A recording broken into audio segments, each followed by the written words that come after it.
గుంటూరు అన్న క్యాంటీన్లకు ఇచ్చినంత ప్రాధాన్యత కూడా ఈ కూటమి ప్రభుత్వం సంక్షేమ వసతి గృహాలకు ఇవ్వడం లేదని వైసీపీ స్టూడెంట్స్ యూనియన్ రాష్ట్ర అధ్యక్షుడు పానుకంటి చైతన్య మండిపడ్డారు. అందుకే రాష్ట్రంలోని హాస్టళ్లన్నీ రోగాల బాట పట్టాయని ఆయన ఆందోళన వ్యక్తం చేశారు. ఫుడ్ పాయిజన్ కారణంగా అనారోగ్యం పాలై గుంటూరు ప్రభుత్వ ఆసుపత్రిలో చికిత్స పొందుతున్న పెదనందిపాడు మండలంలోని అన్నపరు బీసీ సంక్షేమ హాస్టల్ విద్యార్థులను ఆయన మంగళవారం పరామర్శించారు. ఈ సందర్భంగా పానుకంటి చైతన్య మీడియాతో మాట్లాడుతూ సత్వరమే సంక్షేమ హాస్టల్ను సంస్కరించని పక్షంలో ప్రభుత్వంపై రాష్ట్ర వ్యాప్తంగా పోరుబాట పడతామని హెచ్చరించారు. సరైన గదులు లేవు, పిల్లలు తగ్గట్టు హాస్టల్లో వర్షం పడితే బిల్డింగులు పడే పరిస్థితి.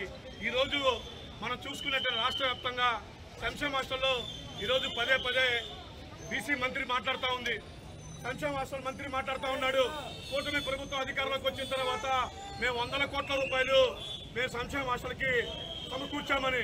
నేను ఓటే అడుగుతున్నా బీసీ మంత్రి కానీ సంక్షేమ హాస్టల్ మంత్రి కానీ ఓటే సవాలు విసురుతున్నా, మీరు అధికారంలోకి వచ్చిన తర్వాత సంక్షేమ హాస్టల్లో రూపాయైనా మీరు ఖర్చు పెట్టారని అడుగుతా ఉన్నా.